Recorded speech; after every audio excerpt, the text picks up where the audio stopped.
Bonjour, bonsoir. Aujourd'hui ou ce soir, on se retrouve pour une nouvelle vidéo. Alors dans cette vidéo, je vais présenter et tester des nouvelles réglettes que j'ai reçues, des nouveaux luminaires miniatures de 13 watts. Donc les voici, donc je les ai reçus dans un grand carton comme ça, assez lourd. C'est marqué ça fait 2 kg, mais ça fait sûrement pas 2 kg. Alors je sais pas comment ça s'est passé, mais ça fait sûrement pas 2 kg. Ça vient du nord de la France, donc voilà. Donc superbe. Donc tout neuf, les luminaires dans leur carton d'origine. J'en sortir une, vous allez voir à quoi ça ressemble. C'est pas mal quand même. Hein.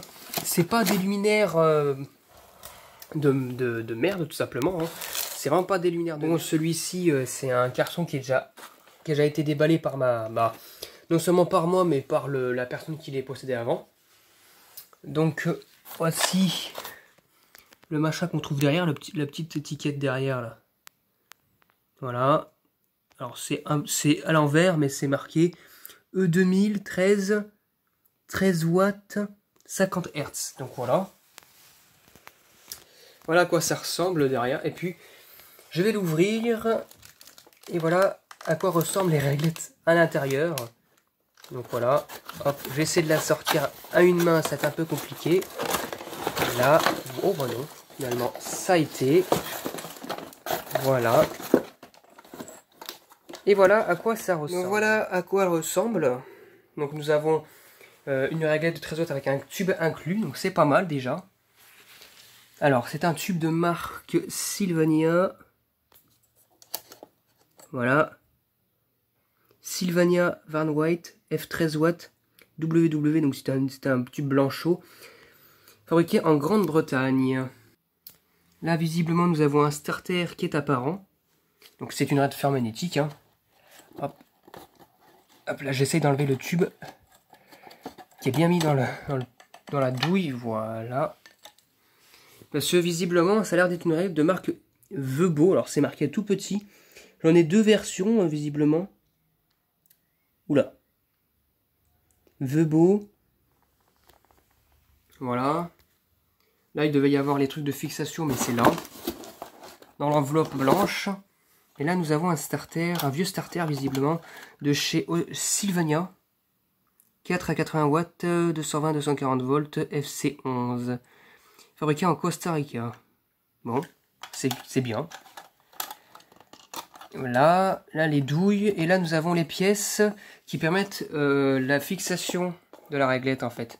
Là, ici, en fait, ici, ça se démonte pas. C'est seulement cette partie-là qui est derrière aussi qui se démonte. En plus, c'est une réglette fermée et là, on peut faire passer le câble.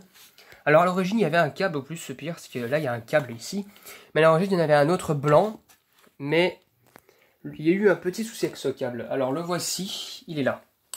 C'est ça, ce genre de câble-là qui est mis par défaut de la part du fabricant, qu'on peut couper à volonté. Voilà, donc un câble d'1m20, 1m30 environ.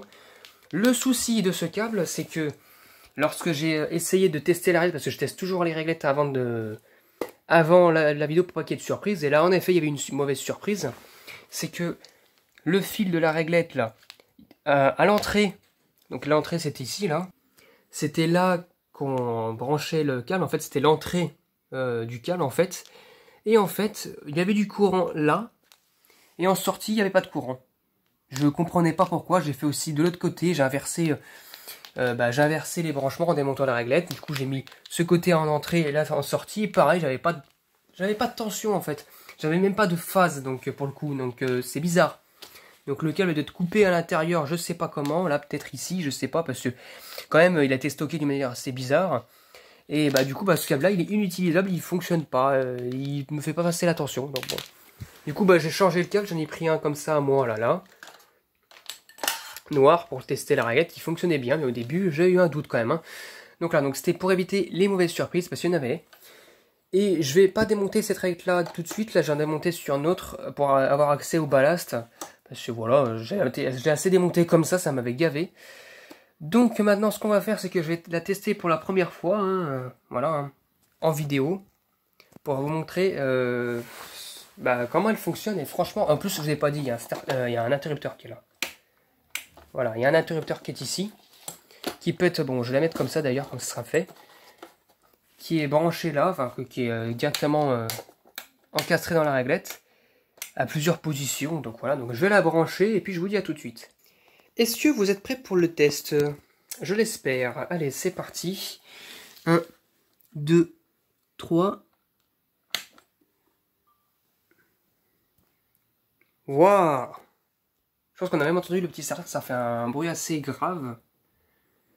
Donc là, le tube fluorescent, c'est bel et bien un blanc chaud. Tout neuf, le tube. En plus, c'est un vieux tube des années 70-80, celui-là. Je crois pas qu'il est des années 60... Je pense pas qu'il est des années 90-2000, celui-là. Il est passé par plusieurs versions. J'en avais une version made in Germany. J'avais sur mon ancienne réglette Arik, là. Enfin, sur mon réglette Arik. Voilà. Hop. Oula, il est dur l'interrupteur à sonner. Ah là, on a bien entendu le toc. Ça, c'est le starter qui est à l'argon d'ailleurs. Hein. Petit starter à l'argon de chez Sylvania d'ancienne génération. Là, ça fait une sorte de creux là. C'est creux, donc voilà. Hop. Non, franchement, rien à dire, c'est magnifique quoi. Donc voilà, donc je suis assez content, ça fonctionne nickel. Maintenant, on va passer à la seconde réglette, parce que je vais vous en tester une seconde, avec pas la même version de tube fluorescent et pas non plus la même version de starter. A tout de suite. Donc voici la seconde réglette. Donc voici une autre réglette, alors c'est pareil de chez Vebo. Et vous regardez déjà la version du tube. C'est pas la même, hein, c'est pas la même gravure. Je vais la sortir tranquillement, hop, de son carton, voilà. Et là, on peut voir que déjà, il y a le câblage d'origine, hein. Je sais pas couper d'ailleurs, et qui lui, normalement, fonctionne nickel. Donc voilà, voilà. Parce que normalement, ce genre de règle-là, on n'est pas censé les démonter comme ça. Donc bon, parce que vu que elle est déjà pré-câblée, il n'y a plus qu'à couper le câble à sa convenance, et hop là, la connecter à l'alimentation générale. Donc voilà.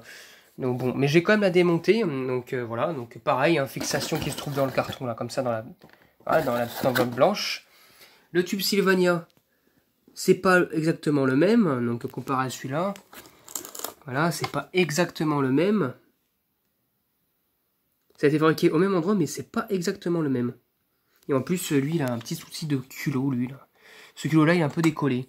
Et le starter, bah, c'est un starter aussi Sylvania, alors je vais essayer de le démonter. Donc c'est un starter aussi Sylvania, mais pas... voilà, c'est comme ça. Sylvania 4 à 80 watts, 220, 240 volts, FC11. Voilà.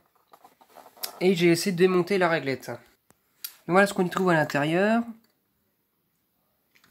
Donc nous avons un ballast de marque BBC de 13,2KY. Voilà, donc pour les lampes de 13 watts, 2 x 7 watts et 2 x 9 watts en G23.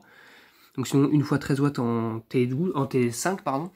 Voilà, donc l'alimentation se fait voir là. Là nous avons l'interrupteur qui est là. Donc là l'interrupteur coupe la phase. Là nous avons le neutre qui passe. Non, c'est la phase qui passe par le starter. Le neutre est pas coupé et passe directement par une douille quoi. Là nous avons aussi une autre partie de phase qui passe par le ballast. Donc, il y a plein d'autres trucs là en fait. Hein. Ah oui, il y a l'entrée et la sortie du ballast, oui, donc voilà. Mais normalement, le ballast est alimenté aussi par la phase, donc voilà. Voilà. Donc si je comprends bien, donc le bleu c'est sortie ballast et la phase c'est entrée ballast. Donc voilà, donc bon. Voilà. Nous avons là, évidemment une sorte de gaine pour éviter que le câblage s'abîme, même si il peut s'abîmer comme ça, là, comme sur l'autre réglette. L'autre câble de la réglette en tout cas. Et pour le fixer, en fait, il faut juste remettre le machin correctement. Et en l'origine, c'est censé être avec des fixations, en fait, tout simplement. Lorsqu'on met la fixation de la réglette, en fait, ça va se plaquer. La vis va se plaquer contre l'armature et ça va fixer la réglette correctement. Donc en attendant, le mieux à faire, c'est ça. C'est de mettre un petit peu de scotch là, si on ne compte pas la fixer. Mais bon, voilà, c'est la meilleure chose à faire, en fait. Allez, j'ai refixé la réglette avec le morceau de scotch là, qui est inclus avec. C'est parti pour le test. 1, 2, 3. Eh bien magnifique, ça fonctionne nickel, hein. Hop. Un beau petit tube Sylvania avec cette gravure là, magnifique. Voilà. Bon, le culot qui est un petit peu en mauvais état ici, mais bon. C'est pas grave, ça, c'est un culot qui est en mauvais état, mais bon, voilà. Peu importe, hein. Du moment que ça fonctionne toujours, c'est pas mal. Voilà. Pareil, un starter à l'argon. Cette fois-ci, c'est un peu plus bleuté le starter, hein. Hop. On l'a vu là. Des fois, le tube se stabilise directement vu qu'il est chaud. Eh bien, c'est cool d'avoir un beau tube, enfin des belles rayures comme ça. Sur la prochaine vidéo de test de luminaire, normalement, ça sera, enfin en réglette, ça sera la version de la Starlet, la version réglette Starlet. Donc pareil, hein, en 13 watts, mais pas avec le même type de tube, voilà. Voilà, c'était tout pour cette vidéo. J'espère que cette vidéo vous aura plu et à très bientôt pour une prochaine vidéo. Au revoir.